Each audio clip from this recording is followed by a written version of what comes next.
नमस्कार दोस्तों, राधे राधे, जय श्री कृष्णा। मैं मोमिता स्वागत करती हूँ आप सबको मेरी YouTube channel knowledge with Momita में। आज मैं आप सबके साथ साल 2023 में रथ सप्तमी तथा अचला सप्तमी कब है, अर्थात सही तिथि, शुभ मुहूर्त, सूर्योदय का समय, पूजा विधि, व्रत कथा और महत्व शेयर करूंगी। तो ये जानने के लिए मेरे साथ वीडियो में अंत तक जरूर बने रहेगा। तो चलिए शुरू करते हैं। ओम नमो सूर्य देवाय नमः। माघ मास की शुक्ल पक्ष की सप्तमी तिथि को रथ सप्तमी का उत्सव मनाया जाता है। इसे माघ सप्तमी, माघ जयंती और सूर्य जयंती के नाम से भी जाना जाता है। रथ सप्तमी को अचला सप्तमी, विधान सप्तमी और आरोग्य सप्तमी के नाम से भी जाना जाता है। रथ सप्तमी का त्योहार भगवान सूर्य की जयंती के रूप में मनाया जाता है।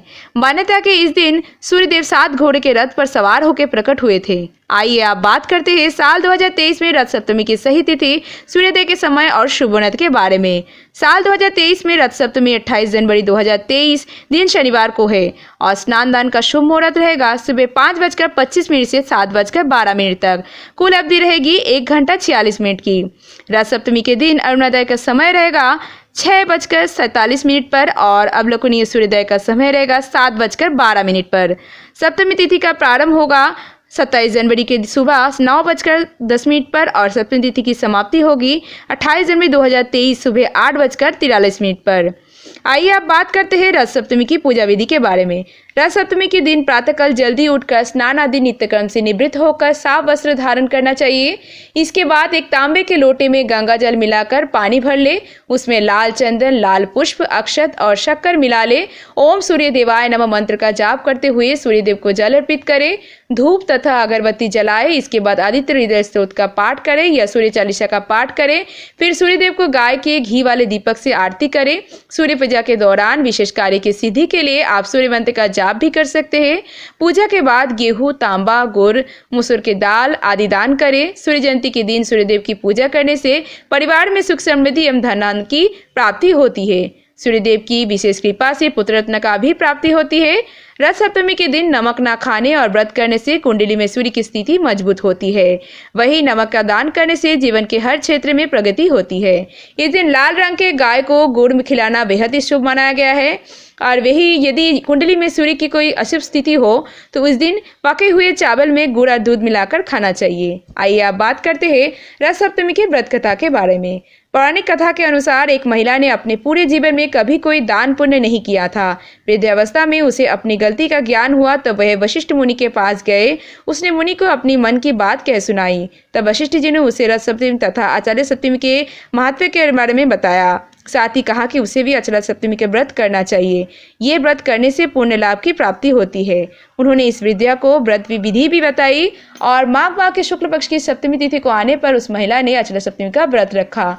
बताई गई विधि के अनुसार ही सूर्यदेव की पूजा की, तब उसका निधन हुआ तो अचला सप्तमी के व्रत से पुण्य के प्रभाव से उसे स्वर्गलोक की प्राप्ति हुई। एक दूसरी कथा के अनुसार एक राजा के पास अपना कोई उत्तराधिकारी नहीं था। संतान न होने के कारण वह बहुत दुखी था। वह पूजा पाठ करता था और ऋषियों के बताए गए उपाय को भी करता था। वह हमेशा ईश्वर से संतान प्राप्ति का निवेदन करता था। उसकी मनोकामनाएं पूरी हुई और उसे एक पुत्र का प्राप्त हुआ। और कुछ समय बाद उसका पुत्र बीमार हो गया और काफी इलाज कराने के बाद भी निरोग नहीं हुआ। तब उसे एक संत ने अचला सप्तमी का व्रत रखने तथा सूर्यदेव की पूजा करने की सलाह दी।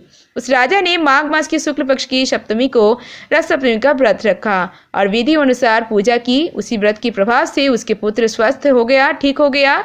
उसके बाद उसके पुत्र ने भी राज्य पर अच्छा शासन किया और लोकप्रिय हुए। इस प्रकार अचला सप्तमी के व्रत के प्रभाव से लोगों को मोक्ष, संतान तथा निरोगी जीवन का आशीर्वाद प्राप्त होता है। आइए अब बात करते हैं रथ सप्तमी के महत्व के बारे में। भगवान सूर्य को 7 घोड़े द्वारा खींचे जाने वाला रथ पर सवार बताया गया है। रथ को बताया गया है हमारा मन और घोड़े दर्शाता है विचार। सभी ने देखा है कि कैसे हमारा विचार हमारे मन को विभिन्न दिशाओं में खींचते रहते हैं।